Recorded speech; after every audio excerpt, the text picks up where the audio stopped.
Hello, everyone. Thank you very much for coming tonight. My name is Maria Rusinovskaya, and I'm curator for the live program at Bergen Kunsthall. I'm very glad to welcome you tonight to Plattform, which is our series of talks, conversations, and lectures. We organized tonight's Platform in connection with the exhibition I Couldn't Sleep in My Dream by the London-based artist Beatrice Gibson that we currently show in Bergen Kunsthall. And this exhibition is a collaboration between us, Borealis, a festival for experimental music, and the Camden Art Centre in London. As I hope all of you know, this show features a new film by Beatrice. I hope I'm loud when I'm dead. And this film Beatrice developed together with two of the most significant writers in the US, Eileen Myles and CAConrad. And it is an unbelievable honor to welcome CA and Eileen to this Platform event tonight, where they agreed to show some of their works and their thoughts with us. I will just give a short introduction to Eileen and CA. Eileen is a poet, performer, novelist, and art journalist.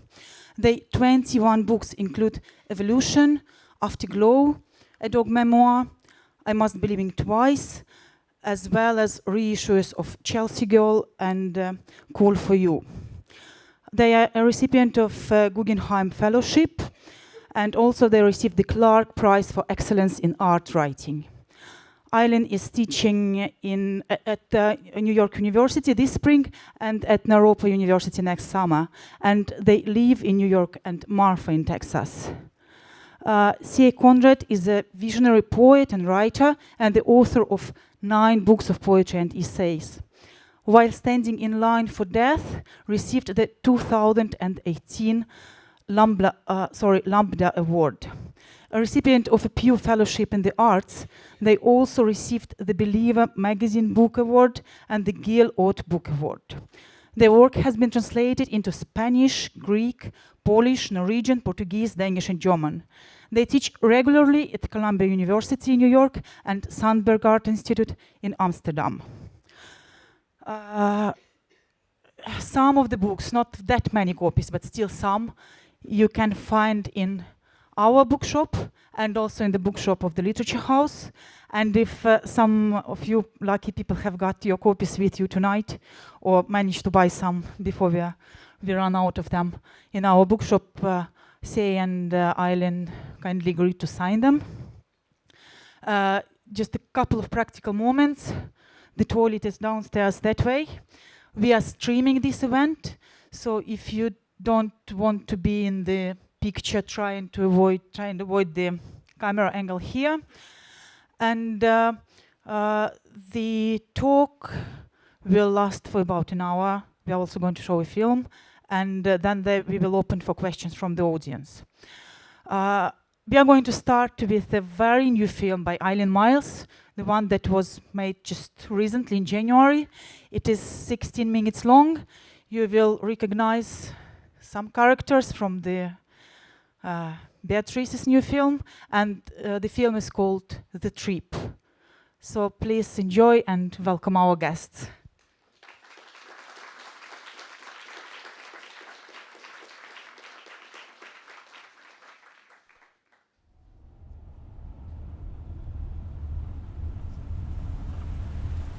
Okay, that's good.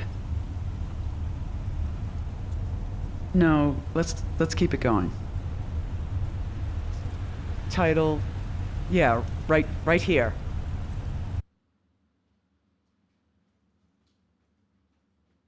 Should we say by Eileen Myles? I'm embarrassed by that. Is that what people do? You guys are being awfully quiet. Are you gonna be dour?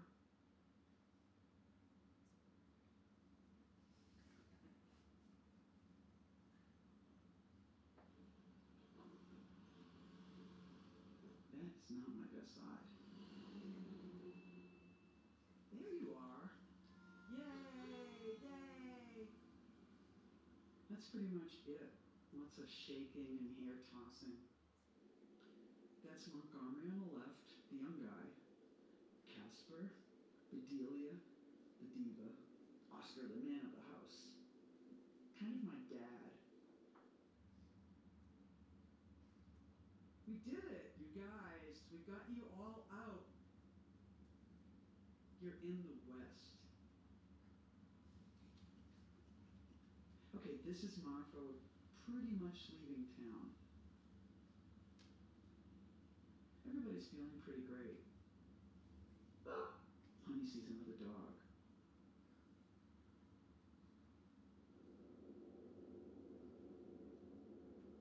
Look who just woke. Presenting Crocky.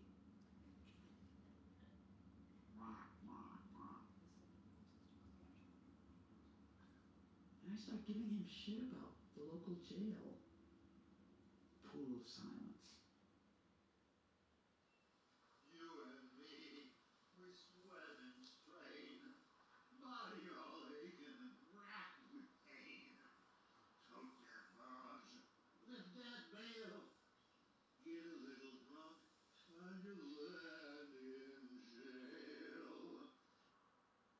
Why am I making the incarceration joke? Alcoholism is a disease, even among puppets. He even lost a tooth on this trip. Montgomery's having a very slow, gay revelation. Very gay, very, very gay. He sees this cowboy. He gets them all to go, mwah, mwah. These guys are all kind of zombies. I try to distract him, but he just can't stop. I'm sure it was hard to spend your youth in a puppet box. It was the picnic basket, Eileen. It was like we were lunch. Stupidly, I start teasing, telling Bedelia I can get her interviewed on the radio station. She starts singing.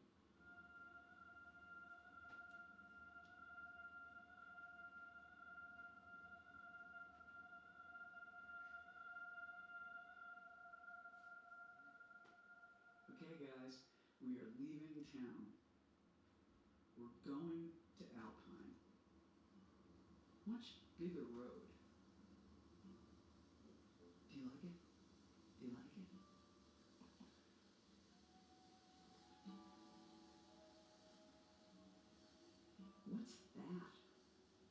That's a mountain.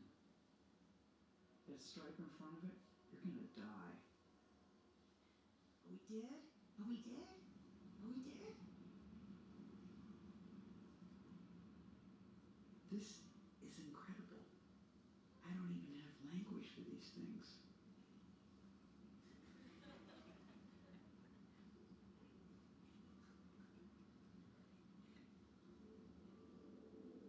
The tumbleweed isn't one kind of bush. It's anything that tumbles.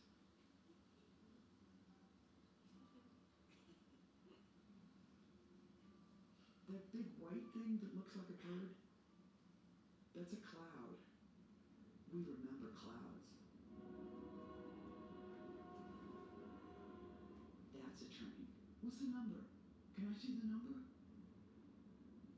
Remember those plays we used to do when we were kids? You're still kids. No, we're not. We're old. Ooh, ooh, ooh. Old, old, old. What's that box in the train? What box? That square thing. It's like a hole? I don't know, I guess it's like a hole. I love that. Can we take a picture? This is a picture.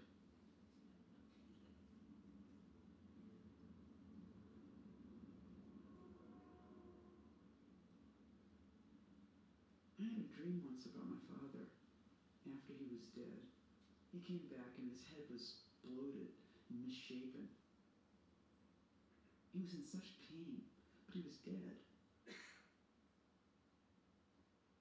Eileen, we were in a picnic basket for 60 years. What are you talking about? Want to hear some music?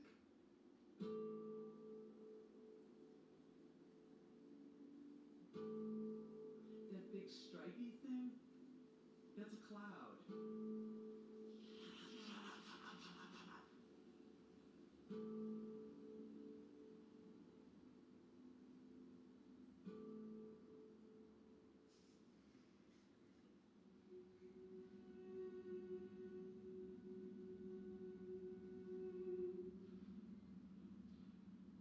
But what is going on with my darling? Oscar, you're generally so buoyant and in charge. What the fuck, dear?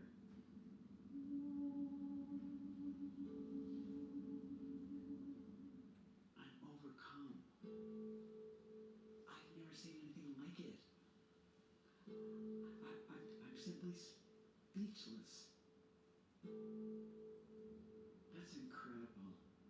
That's just incredible.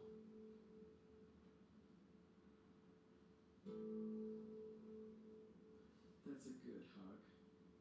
He's a man, but he looks like a little kid.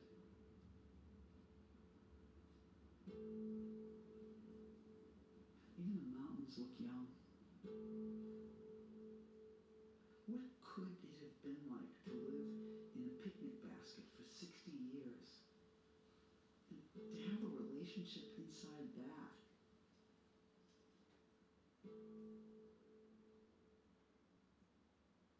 Ooh, ooh. Yes, Casper? I do realize I'm a ghost, but I have done some research on the internet. Ooh, ooh. And I've discovered a university in Alpine.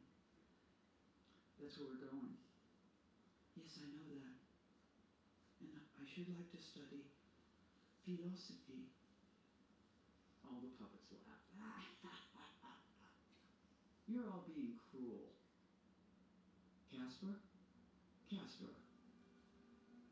Yes. How did you come to that? I think about what I am and how I am all the time. The many years in the dark in the basket. I thought about many things. But most of all, existence. From the weave of the basket to the tremble of my family and the world outside I knew to exist. Practical sensations gone atmospheric, then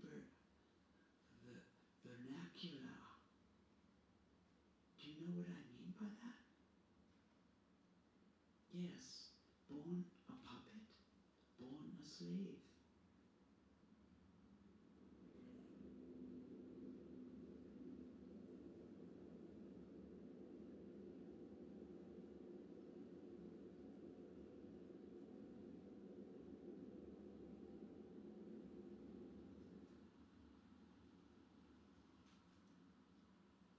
Then Bedelia starts pushing him, then screaming. It's nothing, Mother. We're going under a trestle. We're heading into the town.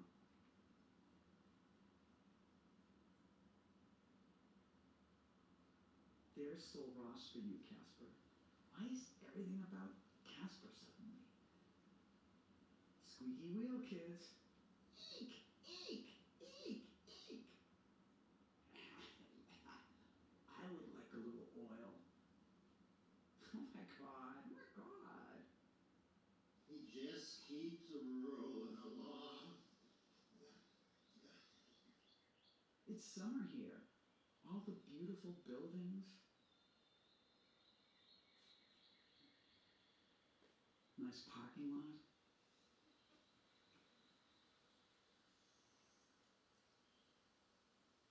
Yay!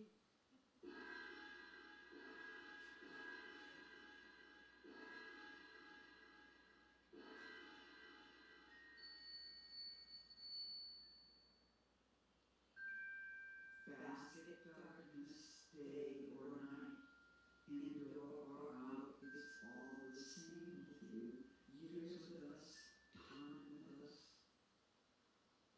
is love. Indeed. Indeed.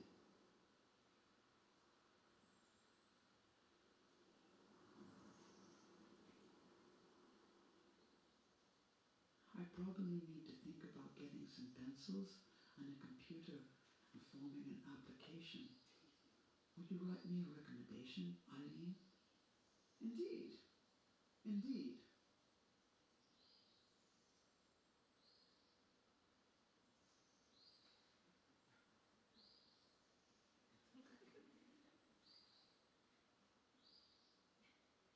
Maybe I have some options here. A small stipend to begin a life specific to me in an urban setting in a community. I'll talk to Oscar.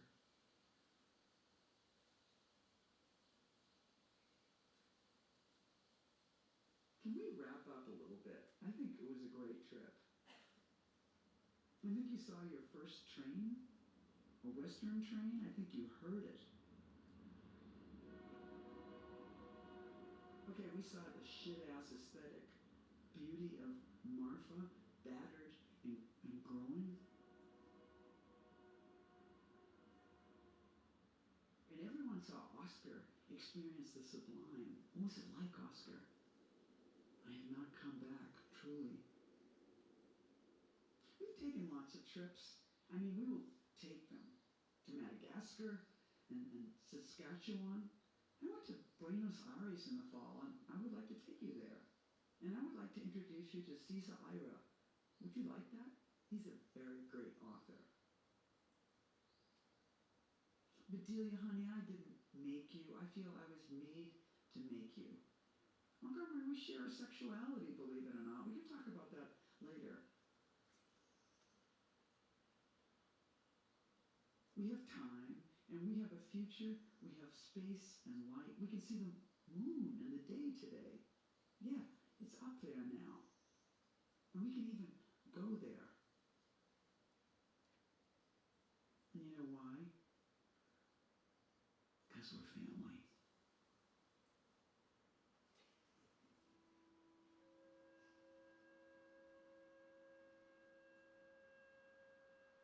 This is not the end of the story, oh no. I may begin my life as a college student approximately 88 miles from the US-Mexico border here on the white steps of Ross University, named after a Confederate general. Here, if they accept me, I may study thought and meaning and study itself. I may study plankton and clouds, mountains, cell phones and ghosts, but I am a ghost, born in Eileen's child hands, head of paper mache, a gown fashioned of soft cloth that Emma found. In a way, a puppet, a ghost, truth be told, is a zombie, the undead. Never born, never dying, never arriving. I make common cause now with the slaves of the world, prisoners of our security state, and most abundantly, most locally today, America's prisoners of war, not immigrants, illegals, aliens, but refugees, children, women, and men in cages and jails not far from here. A multitude, less visible than a ghost, more silent than a puppet. They are not criminals. These people brayed about by politicians, held away from friendship, pleasure, health, and safety, in the dark, but refugees in a never-ending war this country wages against the poor and vulnerable, victims, descendants, recipients of our endless interventions. In Latin America, our wars, worldwide, and in our jails, detained at our borders, helped by our friend Israel, exporting their security craft around the world. Abolish all of it. The borders and the jails and the police state. Open the door. R.I.P. Not trust in peace, but abolish the racist, imperialist patriarchy. Abolish it. Abolish it. Abolish it. Abolish it. Abolish it. Abolish it. Now.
That was terrific, Eileen.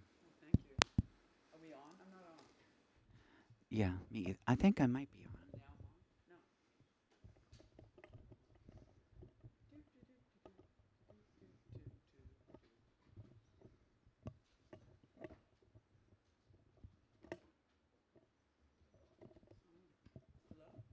on? No. Hello? Hello? It's good to see you guys. How are y'all doing? All right. I'm just going to leave it there. Hello? Oh, good, finally. Hello? Sort of a limp dick, though. May I say? Abolish it.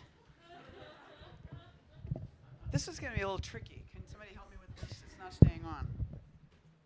Can you all hear me through this? Okay.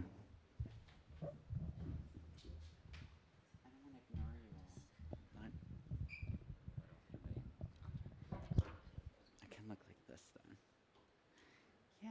Hi, everybody. That one works now. Wasn't that a great film? Yeah. Abolish it. Hello? No, it's not on. This one doesn't work. Always try. This is always the fun part. Oh.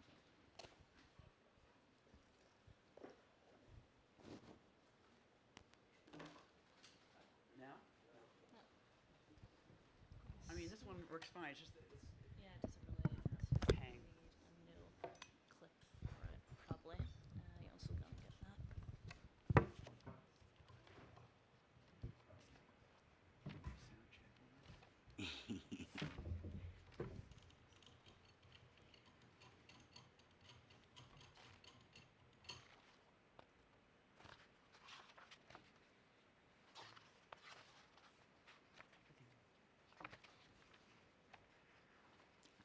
I like these kind of moments though But you at can the actually beginning. read because you're my voice. Can I? I Yeah. don't know. No, wait. It's nice. It's Sure. fun. No, I like these kind of things. Okay. It's awkward and weird. I mean, that's what we're here to do. Would you like some water? I would love that. Pour some water. That normalizes it a little. Now I'm going to pour some water. Well, it's really beautiful to be here. I love Bergen, and I've never seen yellow crocuses until I came here. Do you always have them? Yeah? What a dumb question, I suppose. But about yellow crocuses, they don't exist in the States, do they? I don't know. I just know I'm the purple wrong ones person and to white ask. ones. Okay, raise your hand if you've seen a troll. I think I'm on, yeah. Has anybody ever seen a troll? I love trolls, and I was hoping. Yes, see? Huh. I knew it. Everywhere I go in Norway. Well, thank you to everybody who brought us here, and it's just been an incredible time here with everybody. There's a couple more seats over here that Eileen and I were sitting on. Why don't you come over Yeah, and yeah. sit Why don't down? you guys sit there? Move my stuff.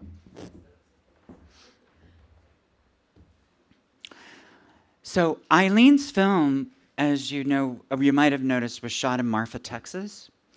So I'm going to read some poems that I wrote in Marfa, Texas. And yeah, can I just start with that, you think? Yeah. So I received this amazing fellowship from the Lannan Foundation. My mother literally thought I was robbing banks, or she actually accused me of maybe doing other things, like running drugs from through El Paso or something. Because it is kind of strange, you know, if you come from a working class family. She's like, really? They're flying you to El Paso, and they're gonna give you a house for 2 months and a Prius to drive. It's real. But what I did there, I wanted to do this. I've always wanted to do this thing where I do 36 rituals for 36 days. So that's what I got to do. It was the most delicious, exhausting experience. I couldn't believe it after the first day. I was like, that was a bad idea. I'm going to keep going. And it was just like every day before the sun came up. Well, I'm not going to read all 36 rituals, but let me just tell you some of them. So yeah. Okay, so I would wake up and I would sage, do this sort of sage burning for living poets. And then I ended the day with poets who were deceased. One of my favorite things to do was to take all the food that I was going to eat that day. So I was doing all this research about how water molecule absorption, sound is absorbed by water molecules more than anything else on the planet. So I was like, okay, so vegetables and fruit, we're 75% water. I mean, we've been told, unless we've been lied to. And I think we are. I feel like water mostly, don't you? It's really an awful thing when you realize just how much water you feel like. I'm an earth sign. I have no interest, but it's true. There's nothing. It's not like the earth signs and the water signs have different amounts of water in their body. We've got to deal with it. We're in Pisces now. They're happy about it, whatever. But I'm trying to say that I was excited about this information. I was reading this research because fruit and vegetables are 95% water. So what I did was I put all my food in a bowl, and then I put 2 speakers next to the food, and then I covered the food up and the speakers with a giant basket, and then sealed all that in with blankets and comforters and played Yoko Ono's song, Yes, I'm a Witch. Do you know this song? I love this song. Well, the early 1970s version is not as exciting. The later one where, I don't know, Bono from U2 is doing the guitar. I don't know, somebody's doing guitar. But basically, it's a song she wrote for Paul McCartney because he was so rude and called her a witch in public. So she's like, okay, I'm going to write a song for Paul now. This is for Paul. Yes, I'm a witch. I'm a bitch. I don't care what you say. My life is and it goes on and on. It's like each time we don't say what we want to say, we're dying. Each time we say what we want to say, we're living. I just love this song. I want to put that into my food and then eat that song. Oh, yes, and then I would watch the sunrise in Virginia. Well, no, I was in Texas, but on the Virginia Beach webcam, so I get to see the sunrise twice, and then I would see it outside. It's really, you need to do that. If you've never done that, get up before the sun rises here in Bergen and find what's east of here. Just watch it. Watch that video of the sun rising, and then watch. It's a very interesting thing to do. And I did this whole thing in the closet. I don't even want to get into that right now. But, I don't know if I want to talk about that movie. That movie Giant. James Dean's last film. It's an awful film. But it was shot in Marfa. So what I did was I divided the length of the film by 36. So I watched 5 minutes and 22 seconds of this film a day. It was a nightmare. Elizabeth Taylor is great, but Rock Hudson and James Dean I could do without. And and I would visit these chickens every day.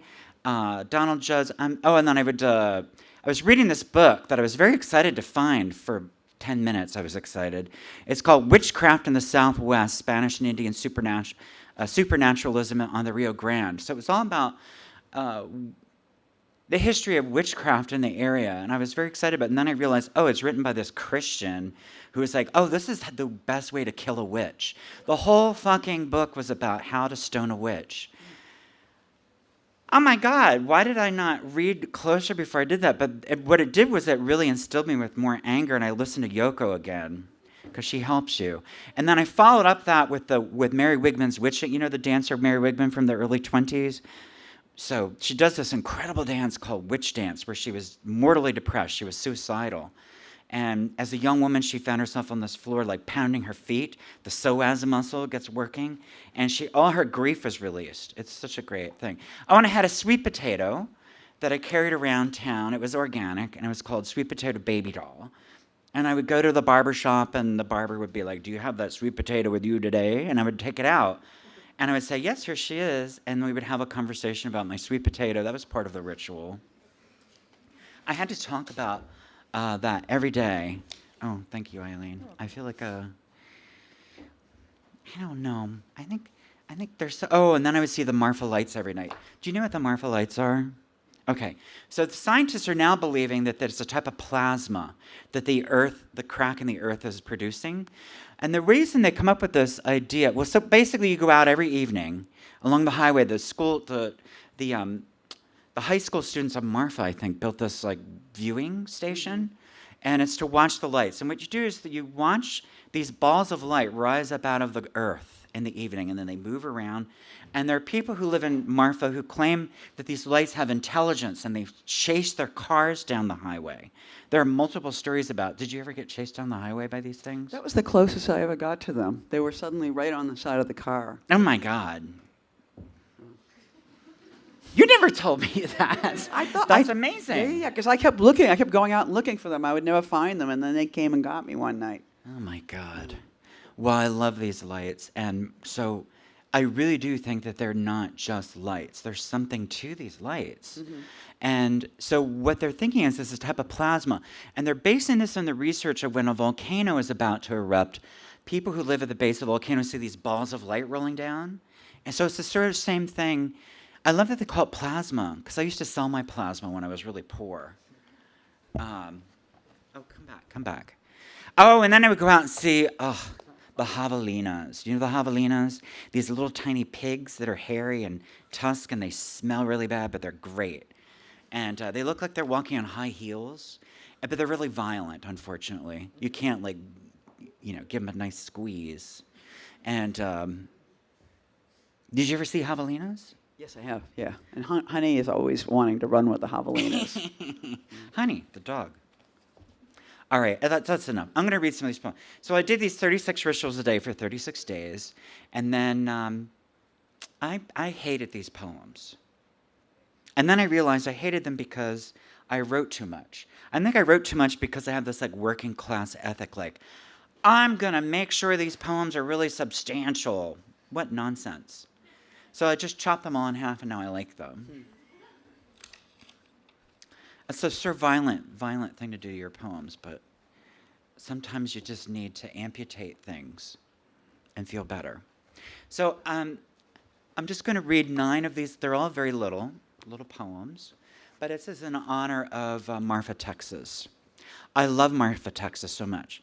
If I find out that I have 2 weeks to live, because there's a time when everybody in this room is going to only have 2 weeks to live. There's enough people in this room that it might be soon for some of us, maybe May. There's a big number of us here. So, but if I find out I have 2 weeks to live, I'm going to just drive through every red light in America to get to Marfa. I've been writing about it, and I was trying to explain to a friend, it's like somebody picked America up and shook it, and everything loose wound up in Marfa. Because the people are really loose there in a great way. So this is called Mercury Point 1. An admirer for every odor crawling with light overhead. When something is on, it wills itself to take the space. Following great fishing maps, flailing mostly in the middle. A poem about love wakes everyone from port to starboard. A complete surrender to injuries of affection. It's the breaking point just about every day around here. We fix an inside-out thing, but it was fine, and now it is inside out. Mercury Point 3. First time biting the new lover matches pace with feral interior. Caress purple tooth mark as 4-day residual haunting. Smoking it lasts as long as the draft continues its surge. Hell isn't where we're sent. It's where we enlist our talents. Room service carries us up the cherry pie chart back to other side of utterly unsure. Burnished in the yard was the mood, sensing an ulterior ignition take hold. Venus Point 2. We're coming to spring. We got to have some Venus. Each poem, and then I write about death when I write about love. I'm sorry. Venus Point 2. Each poem is a new audition for a corpse. More fruit and grease for the job. A treaty with arrows pointing to a clause of rust. There is a conversation we reached to perform. It vanished when the angel slept over. Even the concern of it left. Pilfering a theater. We hold each other. Beasts craving our mattress and pressed flowers. Each audition requires lying still for the poem without breathing. Venus point 4. Everything in this is true. Venus point 4. Does the eagle fear like the rabbits and I? Will the comfort and strength in lettuce show itself today? Each person I loved who died became a brick to a wall until I forgot what was on the other side. Impetuous blessings down from the attic, spiderwebs wound on a stick placed under my pillow. Out a window once I stared into an eagle's eye, no visible fear to her. Home point 1. Home meaning earth. Ghosts get bad ideas. Ghosts get ideas, bad ones mostly. Caught in a new average for boots to the stomach.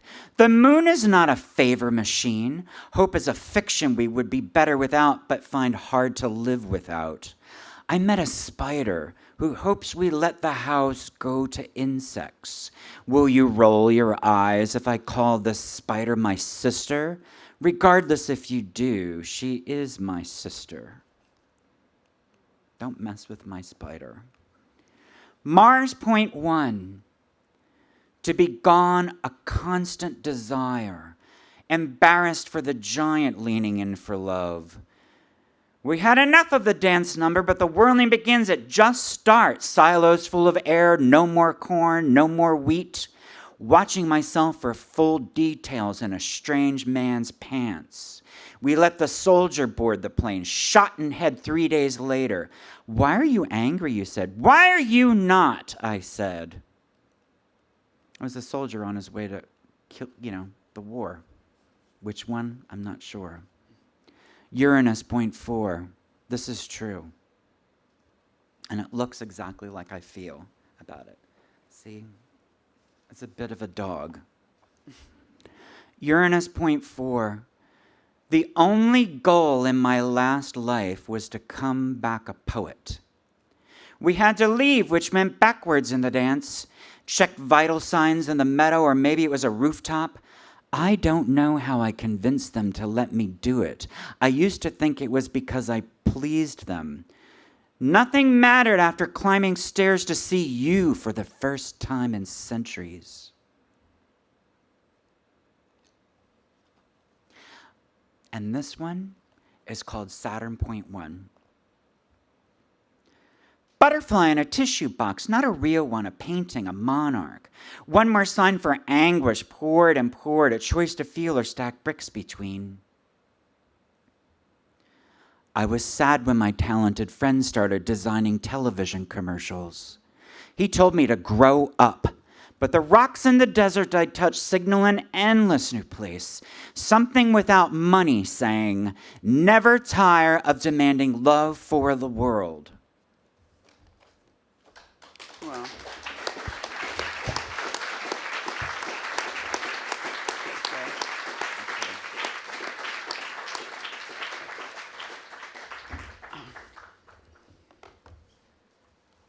Yeah, I feel like there's a Texas Bergen connection tonight. I think that's what's going on. So, yeah. Is it mountains?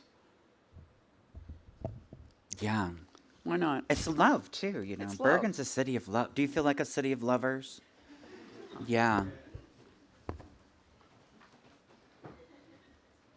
So I live in New York, but I grew up in Boston, and when I was in Boston, I want to tell the short version of the story.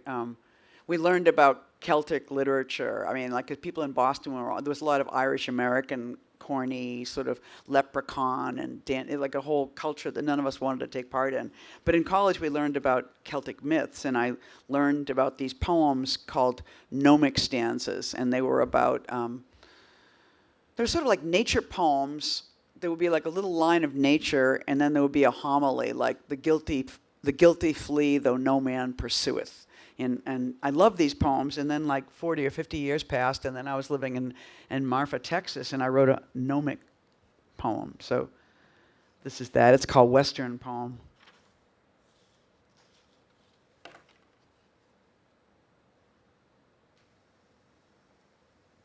I had this amazing day today with being silent and reading and being silent and writing with you guys. It was incredible. I guess sitting here silently looking for my poem made me think of it.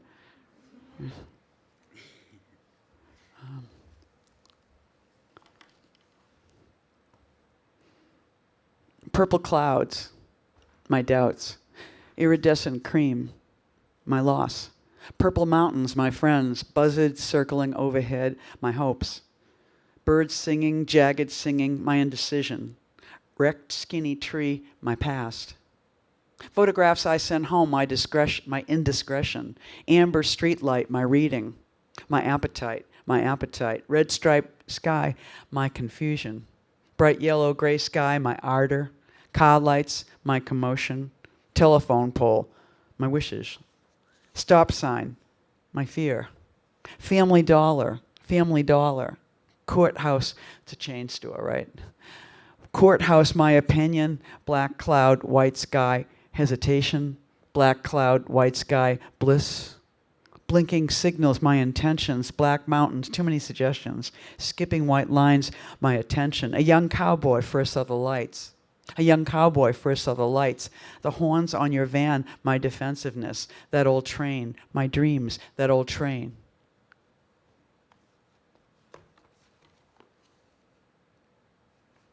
And I'm going to read one other poem, and this is called Sweetheart.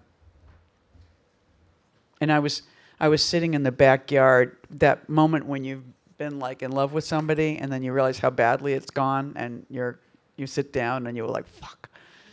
And just wrote this fast as hell. Fresca's got a new look, but I'm not drinking that. My Coke struck the ice and the ice cube cracked. I'm sitting by the little Buddha who is sitting in my yard. I imagine you walking in, gasping at the same couch, the same bed. It's almost the same town, but this is what I meant, and there's so much pleasure, difference, and this, that. I meant to be here. One sleeps on what they mean and arises on the decided side, and that's the hope. An entire room is opened by particular feelings that say you're on the edge of the space, and then you wait to watch it grow. Grow like a love or a feeling of distrust or a body grateful for sun and breeze and the sun and the rising and falling of my dog's chest. No, gut. The little Buddha's smiling southeast, I figured that out. Their genitals are unknown. In fact, they're everything smiling, walked on by ants, planted in the dirt but not dead, activated by my gaze. Their smiling makes me glad. Dog turns Buddha's way. I go forward with confidence. I may turn nothing up but this gentle scratching in my yard before making a call, opening the self somehow so it's possible to have a friend to call on, not only from need but interest in their life, the body I'm pouring into, joyous to be connected to someone, well covered by ants, surrounded by breeze, actually touched by birds, their sound, then landing. There's nothing romantic in their absence. The bird is all touch, no matter how distant their flight. The sky is open. My gaze is wide. It matters how they dive and hover. The silly cluck, the ninny constant, the hoot makes the gray sky blue, trees, brown, green, slanting trees. The woman dying in her face thought, am I recording? But it was the young man counting everything. Cora Critt, whose art I liked so much last weekend in Sydney, performed Bird in the dying woman's sky, so his quote was reverential. That she could be copying anything by dying was more about him. A mustache on the sound that life's made of. I think you don't miss me enough, or you regard me as seasons that simply come, and it's true, I'm everything. I used to love so much to show you my poems, but everything's not enough. You have to go out and shake everything's hand, and the tremendous feeling of everything is not shook enough. I'm sick of being God for you. I'm not the fresca or the Buddha or the bird. I'm the ice that cracks. I'm really feeling it now.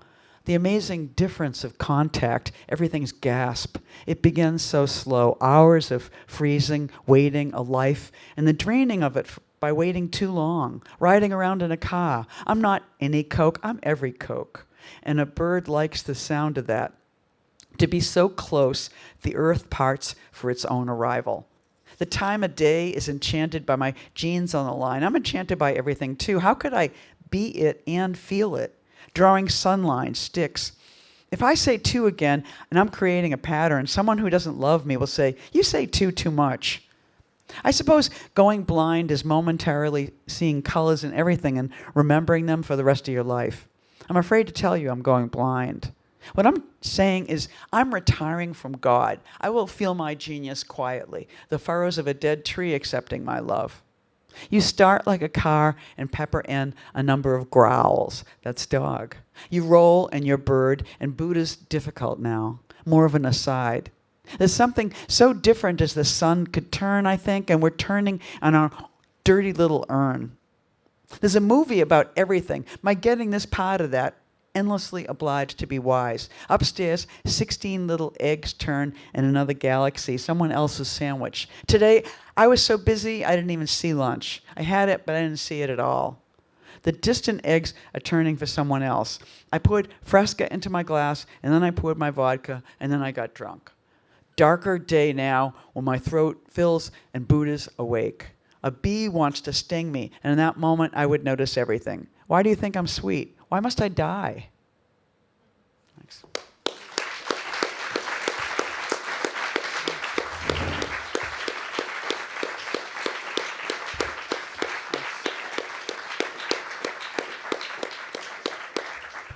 So, I love that book.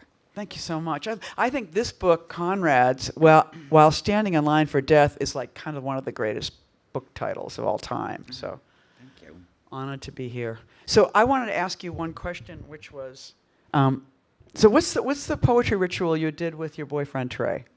Oh, okay. So Trey and I I've been doing this very large ritual around the United States when I'm driving where I use extinct animal sounds, animals that have become extinct in my lifetime. And I flood my body with these sounds because, again, the idea of how water molecule absorbs sound. And there's a new study coming out, that's just come out, I should say, where they've actually been able to precisely find the mass that sound has. Sound actually has mass to it, we're discovering. So that's extraordinary. But I'm thinking about how the sounds of these, not just talking about the mass of what is here, but what about the mass that is missing? Mm-hmm. So when you lose 60% of your wild creatures on a planet, that's Earth right now, of course, as you know. We've lost 60% of all the wild creatures on the planet in my lifetime. And we have fucked things up so dramatically, so quickly. And it's accelerating. I mean, it's getting much worse than that. When I was 5, there were about 2 billion people on the planet, and now we're closing in on 8. That has a lot to do with it, of course. But I'm thinking, too, about like what happens when that vibration is gone. And no, I've never been to Africa, and I've never seen some of the creatures that are disappearing that I've been listening to. However, I believe that we are all connected. Like these vibrations on the planet are all connected, and that they're all in us, and we're feeling it. So when I'm listening to these sounds, I'm kind of surprised that I'm not depressed. I was assuming being alone on the road, because I hate being depressed. It's the worst. There really is nothing worse. Because what's the solution after that? Suicide. Well, that's, then you don't feel anything. So I think the worst thing is to be depressed, and I hate it. And this book has dealt with depression, getting rid of it. But anyway, I found out that I wasn't depressed, and then I became guilty around the fact that I wasn't feeling depressed. Because why not, But my only theory is that my cells are drinking in these sounds of these extinct animals like they're conversations with an old friend. Mm-hmm. And it's not that I'm just not depressed, I'm actually very excited about it. And that's what's very depressing and creepy to me. So what I've been doing is I keep road notes, and I write in the road notes about how I'm feeling. And I've been braiding my guilt at surviving AIDS. I had all these friends when we were when we were younger in the 80s and 90s who died. And so I know I carry the guilt of surviving that. But I feel like it's connected to this guilt of all these creatures being gone. So I'm kind of working that out in the notes. My favorite part of this, though, is getting to this part with Trey, where, so my boyfriend Trey is a truck driver. We met at a truck stop, of course, right? And he picked me up, and I was like, oh, I hope it's, because we were walking onto his truck, and I was like, oh my God, I hope that truck, his truck is the Walmart truck out there. Because I was doing this study, part of this ritual is I sleep in my car in Walmart parking lots. And in the United States, you've all heard of Walmart? Anyway, it's this terrible, it's the worst project of humankind. There are 9,000 Walmarts in the lower 48 states. Mm-hmm.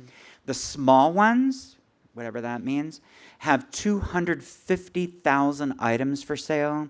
The large ones have 500,000 or more. That's completely insane. So what I do is I sleep in I use Walmart as this sort of magical portal because I sleep in the car way in the back. Here's the thing, Sam Walton, who invented Walmart, that guy, he understood that the baby boomers were getting ready to retire, and they wanted to see America. So it's like, great, you don't have to go to an RV park and rent space to park your RV, just park here for free. Because he knows they'll come in the morning and buy breakfast or whatever, right? It's just a win-win. So, but the thing that's very odd is that I've been staying at Walmart parking lots all around the United States. And there's this crazy thing happening where all the rich, elderly, baby boomers have their fancy Airstreamers and Winnebago's over here, and then all the poor people, families living in cars, over on this side. And they have these signs in the windshield that say, we need baby formula, we need diapers. It's tragic. I mean, America is just a nightmare. So I sleep in the back, and when I get up, I listen to these extinct animals again, and I have binoculars, and I'm looking at the terrain around the Walmart. So if I'm in Florida, it's going to be palm trees, right?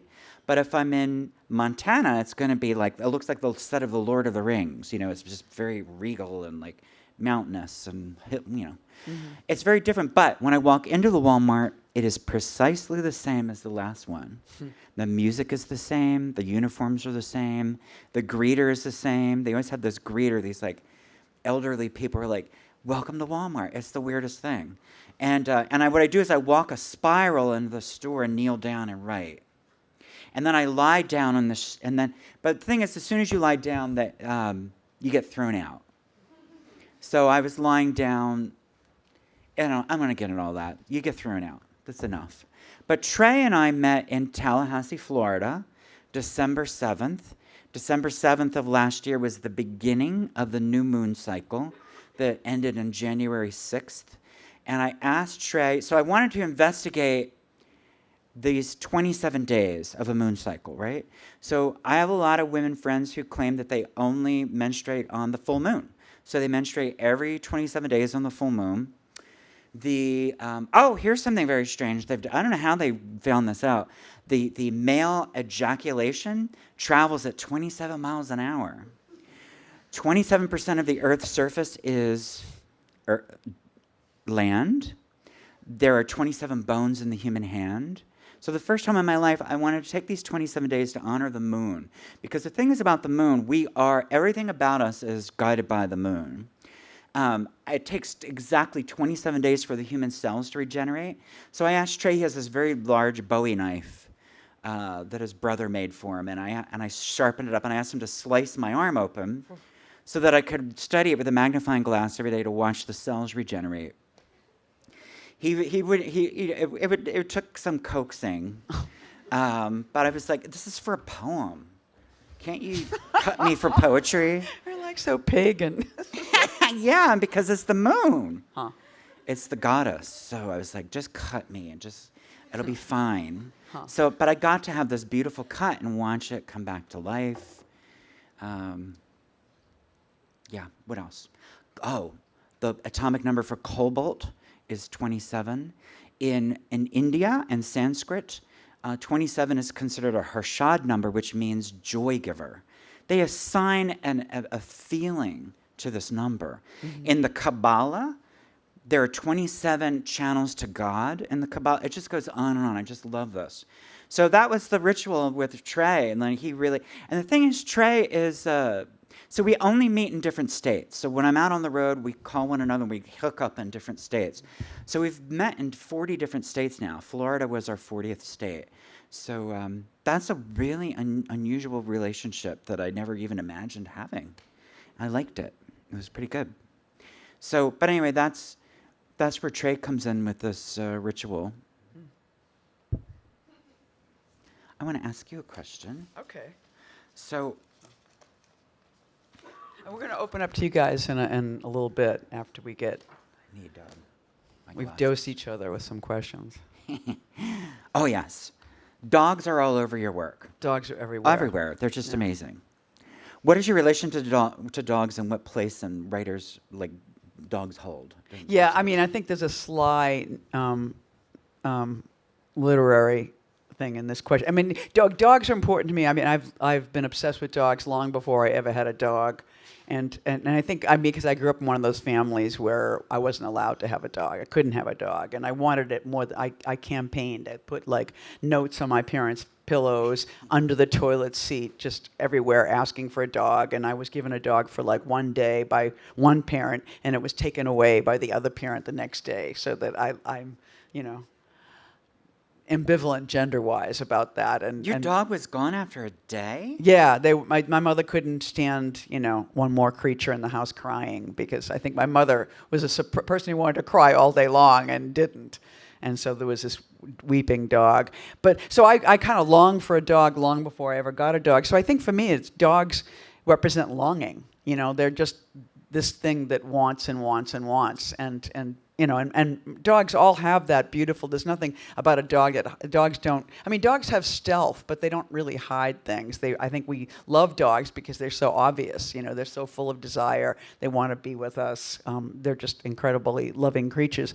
I think there was a writer, possibly from Norway, a male fiction writer, who wrote a piece in the New Yorker about how no real writers have dogs, which I think a lot of us were entirely scandalized by. And so I have to say, I just simply wanted to sit in Norway and say that actually, to having as a writer, having a dog, and I've had two. One, I've written a book called Afterglow, which is a memoir of a dog. And there was a real dog, and she lived and died, and then it became a whole magical thing to complete the book and talk about what else a dog was. But honestly, and now I have another dog again, and she's great. But the thing is, a dog is almost like getting a second camera angle in your life, because you get out of the frame of I and Eileen and female and human and queer and all the things that I am, but also in a sense limit me and also characterize me. And suddenly you're into something that you start to shoot from the direction of four-legged, low, not human, and just your whole environment changes and opens up. Your neighbors start talking to you.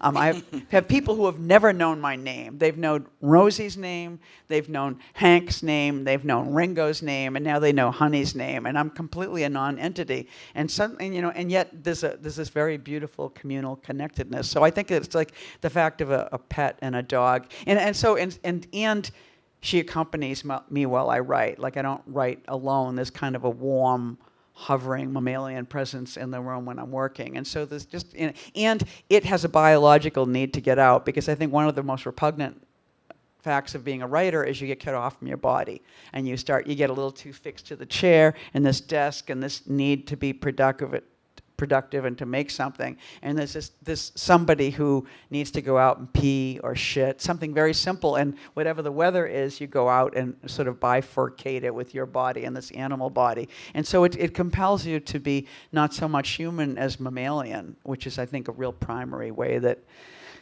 one needs to occupy, and it's humbling. And I think humbleness is actually the raw material of existence. We're not like our names aren't who we are. It's like the greatest Buddhist question is not who am I, but what am I?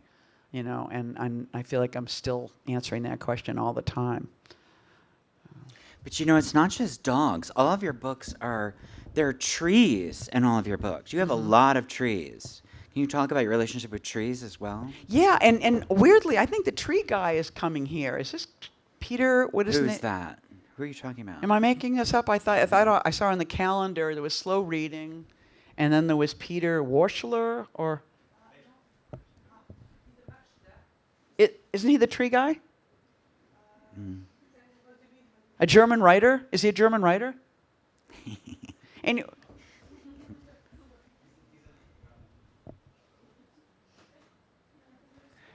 Yeah, he's an artist. He's writing actually as well. I think I probably have the wrong guy.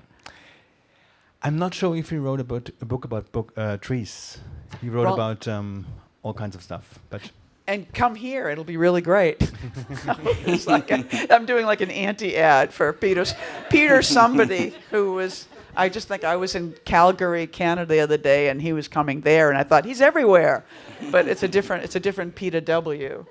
Anyway, that is an amazing book about. I mean, I do feel profoundly that if I have to identify with anything else that is living, I mean, besides me and besides my dog, it's a tree. And I'm not sure. I think the part of it is gaze. It's sort of like growing up, you know, before I knew I was an eye and I was just something that was seeing. There was like a chestnut tree outside my window where I had breakfast in the morning, and it just changed, and it just did all these different amazing things, and I had a very intense experience when as a young poet when I first moved to New York, there was a whole, you know, like Allen Ginsberg was there and all these famous poets that I'd heard of, and the poetry world is pretty small, so you get to meet your heroes very quickly, you know, and then you're at a party and you're in a room with them, but there was an extended family of Beats, and they were still like in their 40s or 50s when I was in my 20s, and there was a poet named I won't even remember this poet's. Ray Bremser was his name, and he was kind of a drunk, which affected me intensely because I'm a drunk that doesn't drink anymore, and my dad died of the disease when he was pretty young. And so Ray Bremser was there, sitting on a chair, reading his long famous poem that he was trying to recite, but he mostly forgot it, and he kept saying this one refrain again and again, which was, "I am a tree. I am a tree. I am a tree." And it was so devastating, and it was so beautiful, because I felt like he's trying to, it's almost like the last thing this guy has to say, you know, is this very feeling about who and what he was. But I think it's like, too, it's like when you're young, sometimes I know people, when I meet somebody who grew up all over the place, often they're either corporate families or military, and they never had a home, and they were always the new kid. I had the opposite. I was always in the same place. I lived in the same house for like 21 years, 24 years, and weirdly, I've lived in the same apartment in New York for 41 years. I travel constantly, but I'm one of those people that I have deep roots, and I can't help it. And so absolutely the part of nature that I feel like is my other soul is a tree, and I don't understand it, and it's true. You have conversations with trees in your poems. You tell them you're a lesbian. You want to put your cunt in the tree in the one poem, and like I have, yeah. And yeah. there's a book title, "Sorry Tree," sorry, comma, right? Right. Which was like I lived in California for a few years, and I had, trees in my backyard, little growing trees that were trying to make it. But I remember sort of being in the backyard, and I mean, I mowed the lawn like twice. You know, and then I was like, let it die. You know, who cares? I'm not going to be doing this. But I was in the lawn thinking about something else, and I like backed up and practically knocked over this little tree. So I felt like one of those cartoons. There was a cartoon balloon that came out of my head in that moment. And I was like, oops, sorry, tree. And it just... That's where that title comes from? Yeah. Oh, It was like... I love that. Yeah. That's a great book. May I ask you another question, which is... Sure. Okay, you have a new project called Poetry Commons. Will you tell us what that is? So, I mean, I've been writing since, the 70s as a kid. But when I moved to Philadelphia as a teenager in the mid-'80s, I was like, all my dreams came true because of the poetry community and the queer community. But the poetry community was so important to me. I loved it. It was like my family that I always had wanted. And then I met you as a teenager. And then... Were you that young? I was 19 when I met you. Oh, God. And then I invited you down to read. And then... I just extracted so much money from you. I thought, I'm just going to be nervy. Yeah, and it I was asked for a great. ridiculous sum, and you had to work so hard to get it. Oh, It it was an great, though. incredible No, it thing. was what I live... I'm a Capricorn. We live for this. So, no, but I went to Charlie, who was the owner of this bar, and I said, Eileen Myles wants to come. This is how much you want. He's like, all right, I'll give her the money. But you have to sell North tickets. Star Bar, right? North Star Bar, yeah. Okay. Well, the man who gave me that reading series used to work for the mafia. and he used to be a hitman for the mafia. So he would we'd go to the poetry, and then he would get drunk and talk about the people he killed for the mafia, and would take their bodies to the Pine Barrens in New Jersey to dump the bodies in the peat bogs. Wow. And I was just like, why am I living in this city? But I love this man. He was very gentle. I mean, it's really straight. He was a very gentle soul, and you want him on your side, And Right. I mean, he was a poet, and he just died a couple years ago. CACon. He was one of the followers of. So he joined he was part of the mafia, and then he retired. They let him retire, and then he started to follow. It was a retirement program. I don't know, but they gave him a bunch of money, and then he starts following Bhagwan Sri Rajneesh. You know Rajneesh, the guru? So he gets this name CACon. So he's Ben Caesar. Then he's like, you are now CACon. You are a Swami. And man, that changed him. It was great seeing CACon go from really angry, I've killed all these people, to being I think that I can be calm now and love everybody. I'm here to protect you gay people coming for the poetry reading. And he was pretty cool. But I learned a lot from Ben CACon from this reading series and getting to have that. Oh, after we had you read, do you all know who Raymond Foy is? He is if you don't, Raymond Foy had a press for a while. I don't think it exists anymore, called Hahnemann Books. These beautiful. Eileen had a book. They're about this big. They're the most beautiful little books. If you get your hands on them. I used to own all of them, and then I don't know what happened. But they're very stealable because they're little. Yeah, honestly. But then he said, I think you must have talked to him, because he contacted me, and he's like, so I heard your reading with Eileen was really great. Gregory Corso would like to come down and read. And I was like, do you know who Gregory Corso is? Well, he was one of the beat poets, and he was, of all the beat poets, he was probably the most... I'm just going to use the word toxic. I know, maybe that people will be mad at me. I don't know. I don't care. He was pretty mean. But so I'm busy getting the bar ready in the seats, and I hear this screaming in the office. And Charlie comes out, who's the owner. He's like, that fucking poet is in there screaming at your friends. So in there, and there's Allen Ginsberg and Raymond Foy standing over here, just standing there, kind of smiling. And my friends Janet Mason and Jem Coyer are sitting over here, and Greg Kurse is pacing back and forth. He's drunk, and he's yelling at them you're just riding my fucking coattails. And I got really mad. I yelled at him. I was like, your friend invited me to have you come down here and give you a reading, not the other way around. Then he said, is that true? And Ginsberg was like, yeah, it's true. And then he's like, well, why didn't you tell me? And he bought us all drinks. And the thing is about that reading, if you'd ever seen Gregory Corso read, so Raymond Foy recently asked me if I had a recording of that reading, which I didn't. Corso did this thing that I will always remember this. He brought a stack of 24 notebooks with him that he's been writing in. And he did this thing, and he would say, now I'm going to do a magic poem. And then he would just pull these out randomly and start reading from them, and it was the most beautiful poem. Mm-hmm. But they're like a one-off kind of poem, and after it's finished, it's finished. Mm-hmm. But Poetry Commons, Sorry, I'm not answering the question. So when I get back I'll be back in the United States on April 9th. I need to drive from Philadelphia to Galveston, Texas, and that takes me about 6 days driving every day for about 7 hours. I'm stopping in Nashville and Memphis and eventually New Orleans to meet poets. So I did not know how this was going to go. So I wanted to write, I just was on Facebook and Twitter saying, hey, I want to do this thing called Poetry Commons, the commons, the parks, where it's free, and all the poets can gather, and we're going to gather in the park, and we're going to share food and conversation, and we're going to look at the bugs and the trees and talk about these many wars the United States is in. I want us to have a conversation outside of the universities, outside of the bars, get out in the sunshine. We've got a lot of problems in the United States, and we are the problem of this world right now. So I want to speak to the poets. Mm-hmm. And I feel like I'm going to understand some things on this trip that I don't know yet. I've got this urge to understand what I don't know, because I don't know what to do. Mm-hmm. Our anti-war movement died in 2009. We're in 7 wars. We're just this close to invading the country of Venezuela right now. We're so close. Trump is sending these huge, giant planes filled with weapons right now to the Colombian border with Venezuela. we got to talk. We have to talk about this. We have to talk about our insatiable need for oil, because it's about stealing their oil, of course. That's why we're in Iraq. But that's what Poetry Commons is. I'm very excited about it. I wonder if we should open it to these guys now, because it's like 9:15. Okay. Is there anything, unless we have anything left that we need? Yeah. How do you feel? I mean, I feel good. I feel good.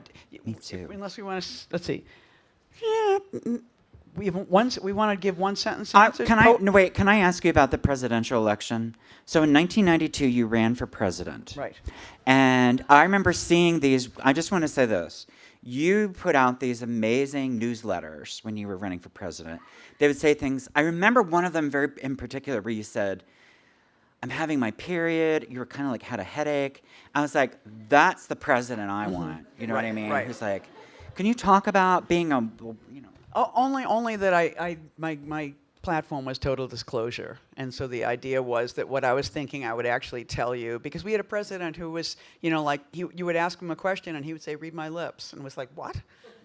Yeah. And there were speech writers, and there was so much distance between the candidate and the population, and there was no direct access. So I thought, and there was no, like one of the cliches of American democracy is taxation without representation is tyranny.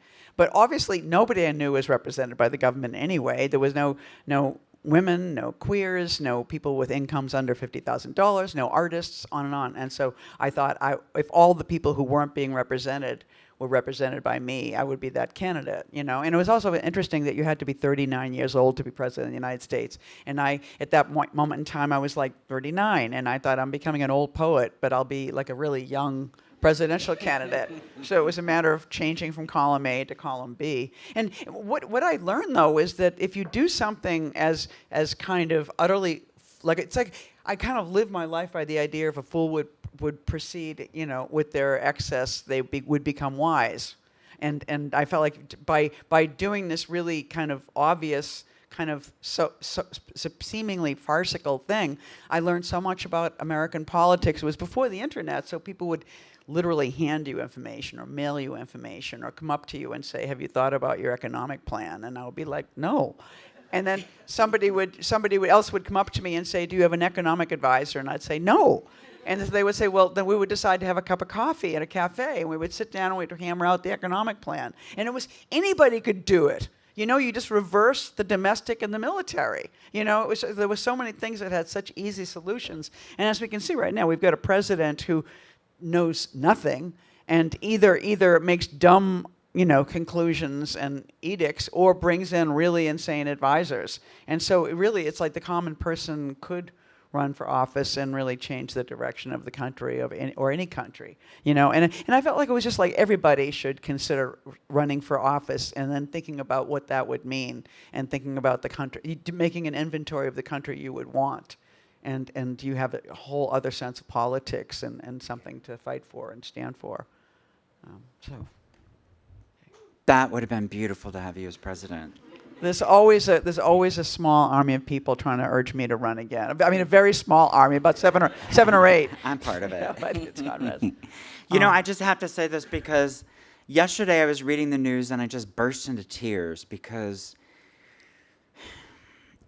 the Democrats right now are getting these moderate Republicans to pass a law for the first time in my life to put gay and lesbian rights and transgender rights into the 1964 Civil Rights law, meaning that if this goes through, we will finally be protected. There are 28 states in the United States right now with laws against us. Like, you can be fired for being queer, you can be thrown out of hotels, restaurants, doctors don't even have to speak to you or throw you out to die.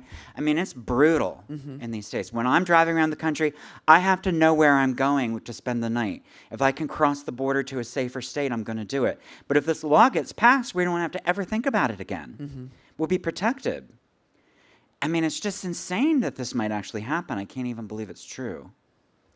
It's like, on one hand, I'm like horrified we're about to invade Venezuela. Then this other thing is like, maybe we'll actually get protection for the first time ever. I see what that feels like. Yeah, I'm kind of scared of feeling okay. Yeah. I've never felt it. It's not to be trusted. No. I think. Yeah. But officially, on the books, it would be nice to have it. So what do you guys think? Any questions? If you got any questions, please raise your hand. I will pass you a microphone. The microphone, as you know, is a really good experience. You get into the deep sensuality of your own voice. Oh.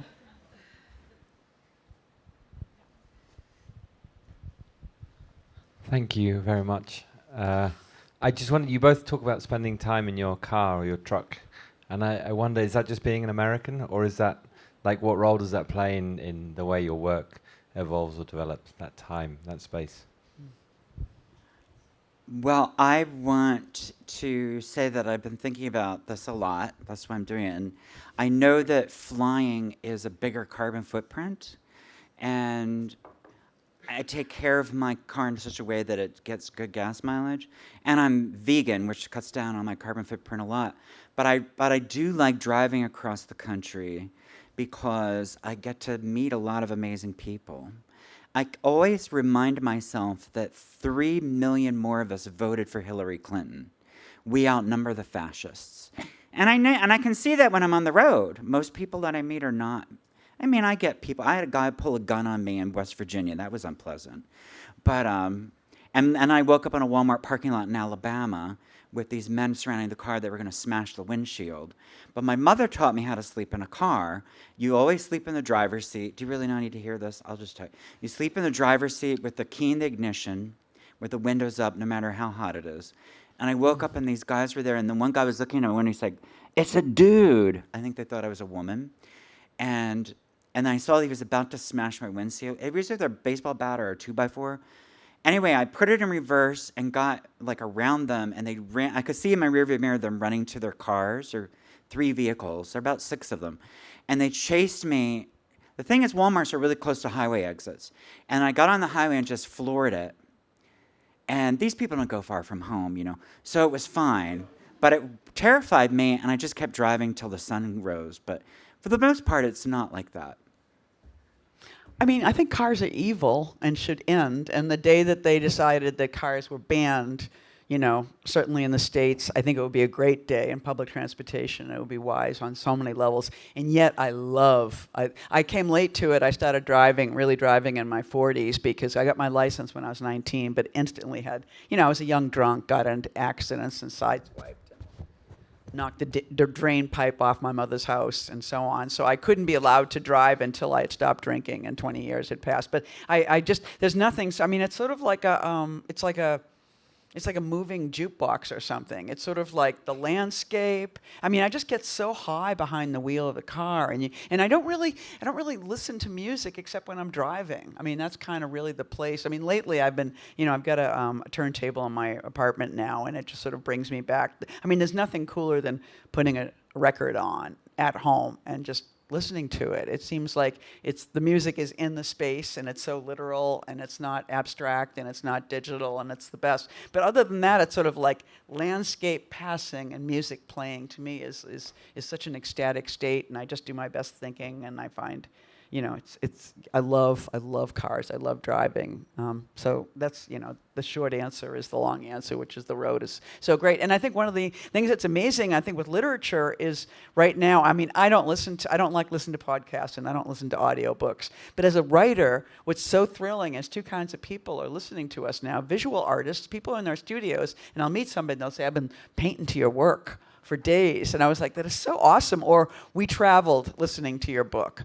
You know, and so to know that you are road music as a writer, because there's nothing more fun than writing a book and then going into a studio for like 3 days and recording it, you know, and it's not for me. I'll never listen to it, but it's so like you really take the text and you just sort of slough it off your body in some literal way, and you hear every fucking word. And it's you know, it's the experience of readings, but it's like the super reading, you know, and it's so awesome. And to know that we're like, not bedtime story readers, but road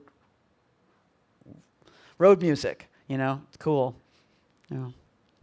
Thank you. One of my favorite experiences on the planet is moving while sitting still. You know what I mean? So that's a car, right? I love that. I love elevators, escalators. I like moving while not moving, and it's really exciting to be in a box. It's great. And a little disclosure: I'm wearing these new pants, and they're very uncomfortable. There, I wanted a little disclosure. Amazing. It's like, oh, this. There. Huh. No, I do love my car, and in my glove box, I have index cards when I'm doing my extinct animal ritual, and I draw a little drawing of an animal, an extinct animal, and I'll have a little phrase like, just something crazy to get people to read it. And there's an email account for each of these animals. So when I'm in my car, I look for places. If I'm in a hotel, I'll put them in the Bible, or I'll put them on a subway, or I'll put them in a coffee shop, and people start writing back to me. And then I write back as that animal. I am the dusky seaside sparrow, and these are the bugs I used. That's my favorite one to do. And then I eventually get around to saying, in 1988, off the coast of Florida, my neighbors, my family, all of us became extinct. Thanks a lot. And it becomes this antagonistic conversation. Uh-huh.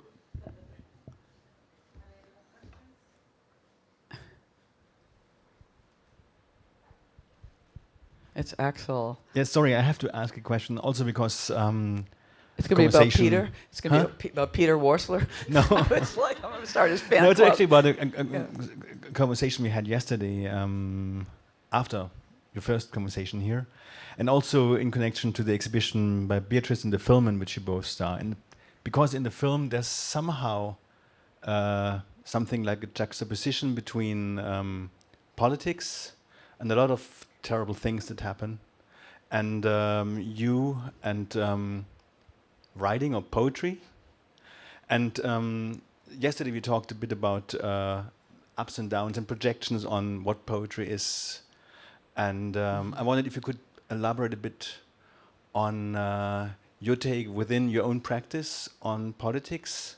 How does it relate? Huh.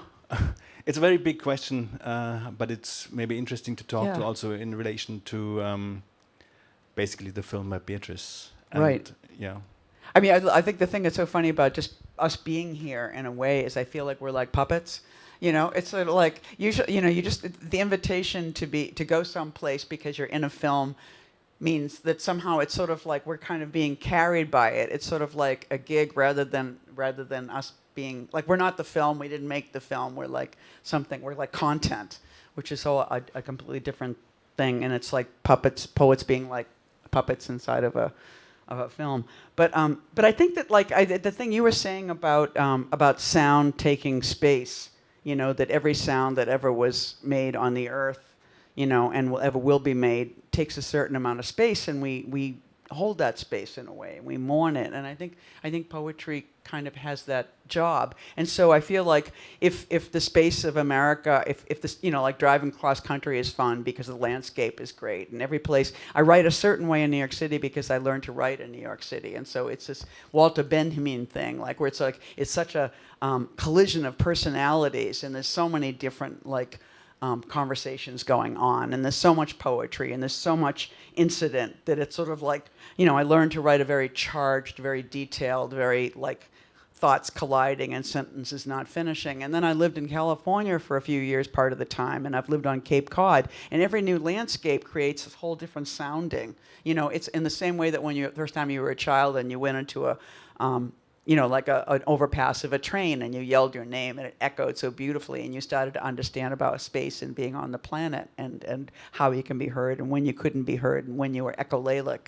And so I think landscapes carry that. We love Marfa because I think we wrote in a certain way in Texas, and I feel something. And so I think the political landscape is exactly that too. It's like I had the same, there's an American poet, George Oppen, whose work I really love, and he wrote amazing poems in the 60s, and he was a very political writer and thinker and a socialist, at the moment where socialism was huge in America.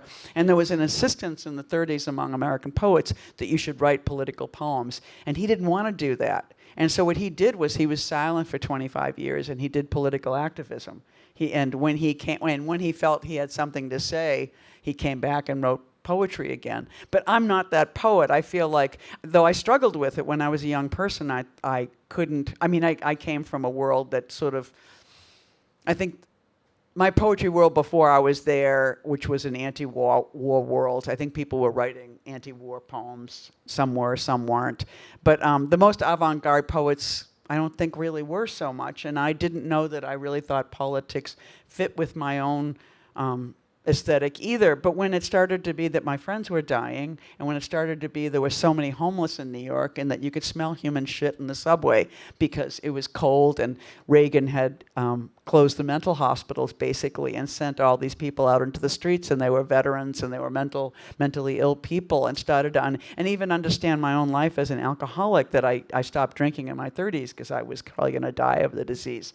But if I had lost my home, I would have been those people. I would have been another soil on the streets of New York, and it's a human compassion. So it's like politics came into my life rather than me coming into politics. They were unavoidable. I think just by being a porous human being, part of the landscape was the city, the street, the day, the weather, the sky, and that body lying there, and that person asking me for money, and that sense that, again, that my, one of my best friends died at 40 of something that he should have never died of, because our government didn't care, and that it wasn't as important as, other disease that innocent people, so politics I've just found that politics comes and bites me in the ass. I don't have to go looking for it, but that's created a persuasion where politics now is what and having run for president, I started to realize that just like every other kind of journalism, as a person who writes about art, I go into the galleries and I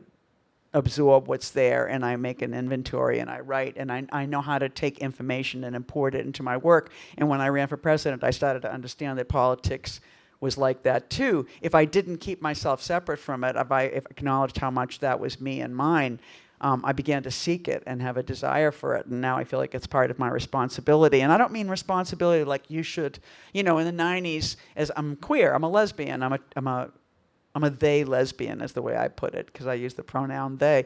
But it's sort of like there was a time when people were in the lesbian community were like, as a lesbian, you must write about being a lesbian. And I was like, what does that mean? If I want to write about a flower, I'm writing about a flower as a lesbian. I don't have to say I'm a lesbian, I'm a lesbian. But nonetheless, it's sort of like responsibility means response. Am I responsive? Am I responsive to my environment? Do I feel? And I do feel. And so politics are my responsibility. The poet, the Russian poet Mayakovsky, he had this book that I read when I was younger called How Poems Are Made. And he has this line in there where he said, poetry at its root is always tendentious. And I thought, no. I disagree with him as a very young person. I was like, that's nonsense. I've read a lot of really boring poems. And then years later, I reread it, and I thought, I get it now. Just the very act of stepping out. In order to write a poem, no matter what kind of poem you're writing, you have to step outside of society a little bit. You have to be a little removed from the world around you, the things you're supposed to do. I mean, that's what he was talking about. Like, at its root, you're pushing back against the world that's telling you what to do. And I always thought that was kind of interesting. Like, it kind of it created a lot more space around me once I realized that. Like, you don't have to write political poems. The very act of doing it is political. And, back thinking about Beatrice's film, it's really exciting that we're in it, but it's very unusual to have visual artists actually collaborate with poets. And that's something that I'm an anti-ekphrastic poet. So ekphrastic poetry is something corny.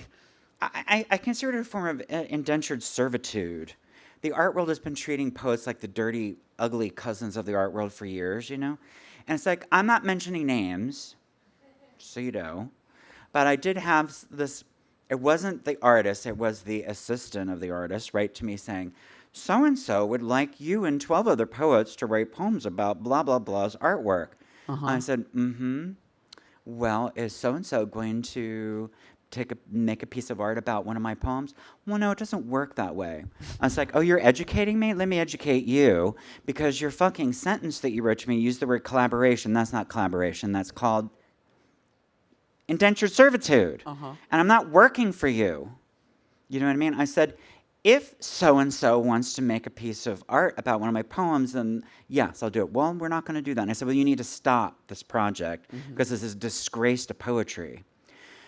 I love it when I meet artists who actually collaborate with poets. I like to collaborate with artists by doing rituals. Like I'll create 50% of the ritual, they'll create 50%, we'll make one ritual that we both do. My result's a poem and theirs is their visual art. It's an experiential collaboration. Other than that, it's just a lie. But I feel like Beatrice is really collaborating, and Jason Dodge does. He's brilliant. Jason Dodge has published books by both of us. Do you know the artist Jason Dodge? He's brilliant. You know him? He made a beautiful little pillow for the mayor of Hamburg to sleep on, and then it traveled around the world. This is the pillow the mayor of Hamburg slept on.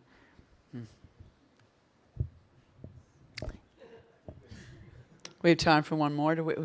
Actually, we have some of the books that Jason Dodge published with poets. The 500 Places, I think. 500 Places. Yeah. I think we've got time for one more question. Has anybody got, yeah. A strange passion, perhaps? Here's a question. Oh, actually, we'll have these two last questions these people have. Yeah, thanks a lot. Very nice listening to you.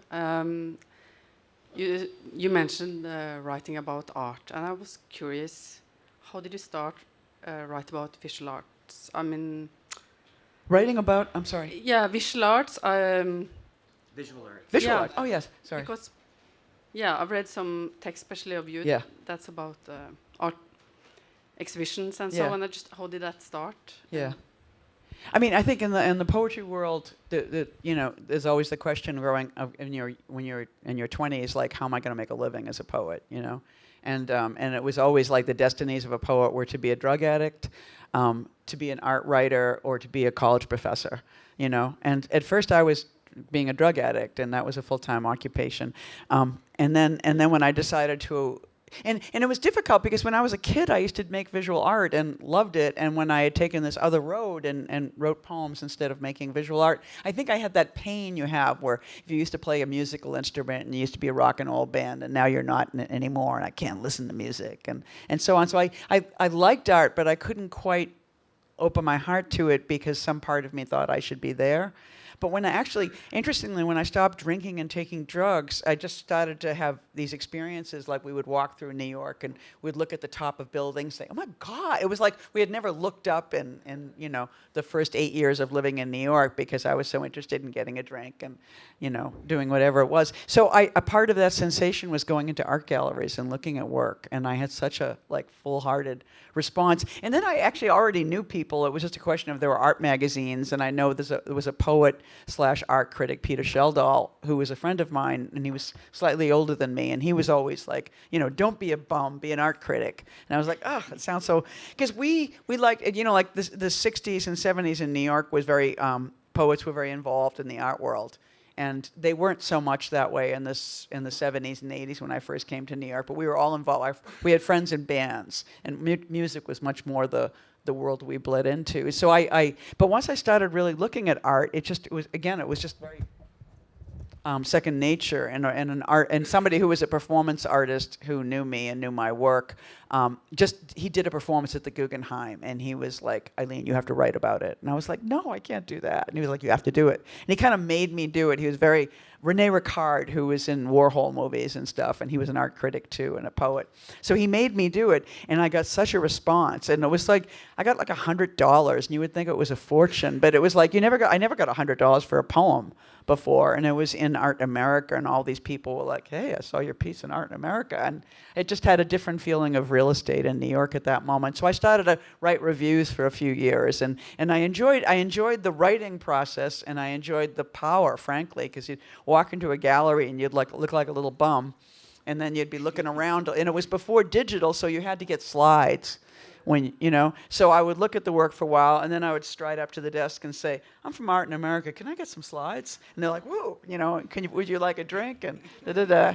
And then visual artists started to come to my readings, which was very nice too. And there started to be a kind of a reciprocity that was very exciting. And then it just became a source of ideas, and I started to realize that it was pushing me out of the kind of stories I told and the ways I thought about the world, and it was just the different sense of form. And finally, I think it's how I started writing novels, because I had to work with editors for the first time, and they'd be like, what is that sentence? And I write I write like a poet, and I just absolutely had no, and I just, but editors did teach me how mobile writing was, and it changed my sense of what writing was, and it gave me a freedom that I started to use for, because I could write a 400-word review, and then I could write a 1,000-word column, and then I could write a 2,000-word article, and these were covering 5 or 6 pages, and so then it was very easy to write a 10-page story, and a 20-page story, and then a 200-page novel, and I was like, oh my God. So it was just part of my growth as a writer too, and to be able to look at something and say what it had, So art, I think visual art has been like a real teacher for me. I wrote an article about Candace Lynn, and at first I was like, no, I'm not going to do this. I'm a poet. I'm not going to write about artists. Then I loved it because I love Candace Lynn, and it's in Frieze magazine online. I was like, I'm going to write this because I love what she's doing. It's very political. But then I got to talk about poets in there when I'm doing it, and then the editor kept talking about editors. So like, knocking that too many poets in here, and I had to keep fighting to get the poets back in. But then I was invited by the Pulitzer Foundation at their museum in St. Louis. I knew what they wanted me to do, and I wasn't going to do it. So they said, we want you to create a ritual for patrons who come in to see the show. It's called Art of Its Own Making. I was like, all right, I know what you want me to do. So what I did was I started researching what the Louvre was doing when the Nazis were approaching Paris, how they hid some of the art. The very special boxes they would make to put the Mona Lisa in, this type of red felt to cover her.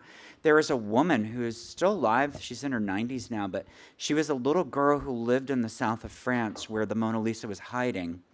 And every night she would go look at the Mona Lisa by candlelight, all these wonderful stories I was investigating. I was like, so what I'm going to do is I said, I'm going to create a ritual. And I created this ritual where war has broken out. And the poet has to rescue the art. So it's turning the tables. Like, I'm not going to be your servant, and write an ekphrastic poem. But we're going to steal some art from this gallery and save it. So it's this whole meditation on like, the looting has begun. Most of the staff of the museum's dead bodies are stacked up in the basement. I was like, there's no way they're going to publish this. They loved it because they're weirdos. I love them. So then the artists in the museum, they made it on pieces of paper and they covered it in molasses and burned the edges. It looked like it was in a war. And part of the ritual was to go into the bathroom. I love going into the bathroom in museums and doing things.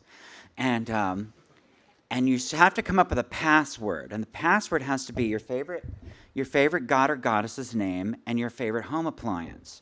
Like Aphrodite microwave, And then you have to spell it on your naked body with your spit. And then go out and go up to a complete stranger and just say the password, Aphrodite microwave, and then run away. And you write your poem, and you're thinking about what you're stealing, the art to rescue. Amazing. And this person over here, yes, she's the final.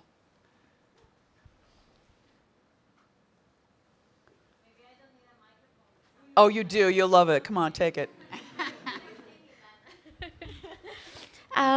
What is Yeah, your Jim. favorite breakfast? That one that makes breakfast? you breakfast.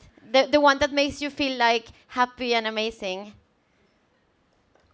Do you have an answer? I mean, I do. I mean, there's so many. Breakfast is my favorite meal of the day, and so it seems like, because coffee is like the enlightenment of the morning, and then whatever food comes on top of that is like a wonderful thing.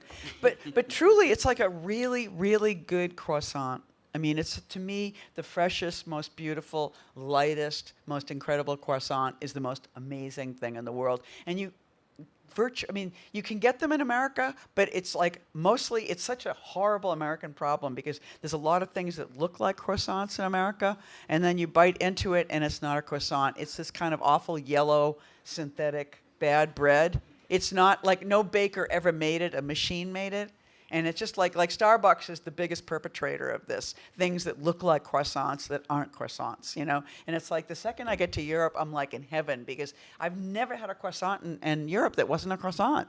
And they're all different. I remember being in Paris and looking for the best one in Paris and just kind of weeping on a park bench, eating like 3, just eating them, but I couldn't eat them anymore because I don't know why. It's like, it's the butteriness and it's the lightness and the shape and the whole thing is the perfect package for me, and it's just like that hit of carbs with the coffee just when you're really starving and you shouldn't eat a lot of heavy food. It's just like an incredible high. I love that. Thank you for that question. That's so awesome. No. No.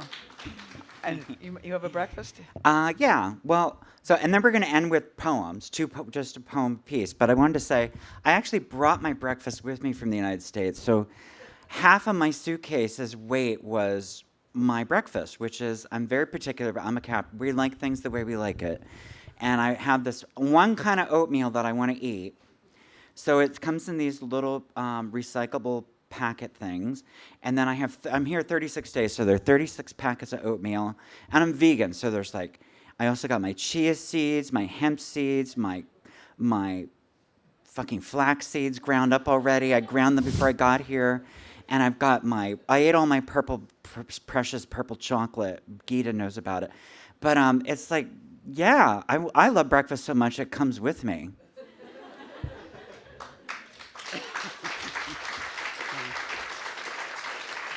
Should we end with a poem? Yeah, can we take it, the very short poems each? Yeah? Well, I'm going to read, they're just two. They're short. All right, and there you go. I said it. So these are both from the extinct animal ritual thing. Death will set your day right. Pigeon cleaning her wings, perched on brass feather of General so-and-so statue. We have each other's embrace a few years at most.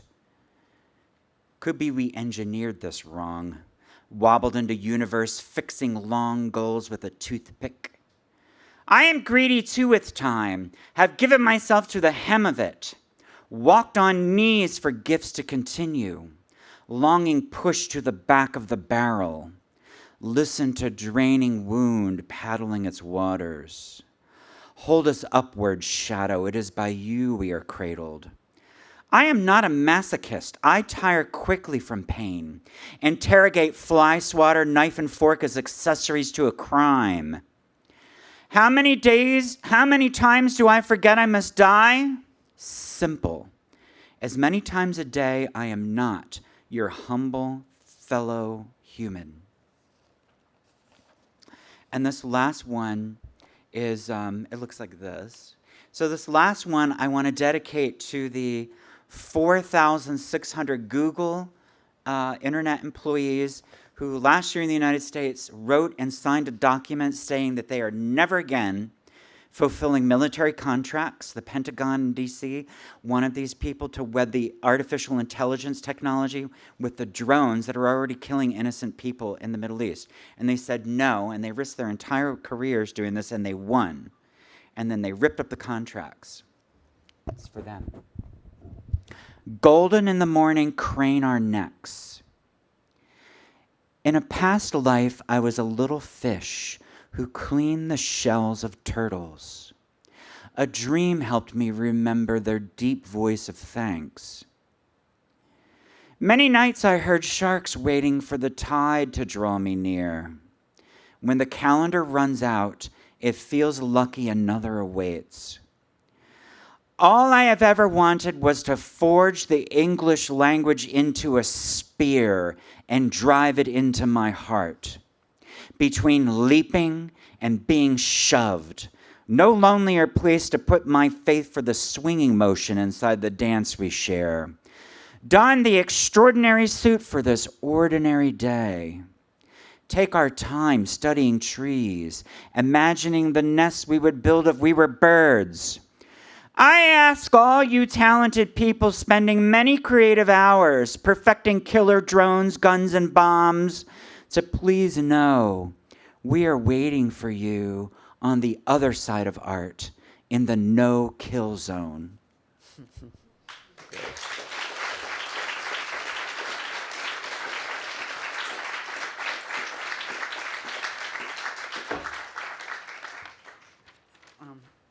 I'm going to read a teeny piece of something which is in my dog book, Afterglow. When I was writing the book, I was at an artist colony, and I read some of it to the other colonists, and they were like, okay, but is Rosie going to talk? And I was like, oh, that's so, I mean, so much always happens for me like that. When people ask something I think is a stupid question, and I roll my eyes, and then I think, okay, under what conditions would Rosie talk? And I realized if these puppets that you saw in this film, if they had a talk show and they invited Rosie on as a guest, she would talk.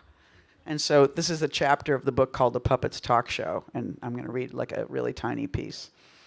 Oscar, the host, is a puppet.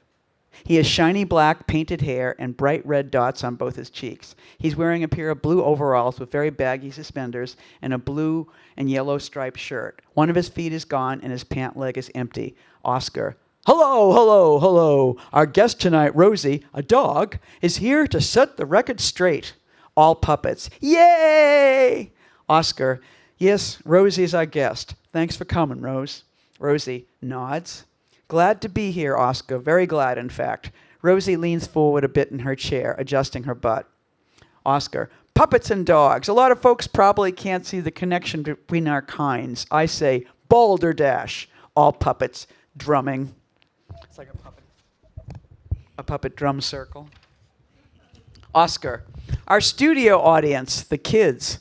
Camera pans to the kids. Just to the left of Oscar and Rosie is a short row of puppets. Bedelia, who has black yarn hair. Montgomery, a young guy with painted reddish hair. Casper, a ghost, little more than a white clown head and a sheet. And finally, Crocky, the crocodile. Oh, I want to say in the film, the voice you heard singing is John Ashbery, but we couldn't get permission from his estate to use his name, so we just didn't. It's hot here. Crocky the crocodile. A pair of paper mache jaws going clack, clack, and a lower body of red and green upholstery material. Behind them are hundreds and thousands of puppets going back endlessly into the horizon, which becomes mountains and hills, also covered with puppets, all the puppets in the world. Rosie turns and returns to Oscar, smiling. Wow. Thank you.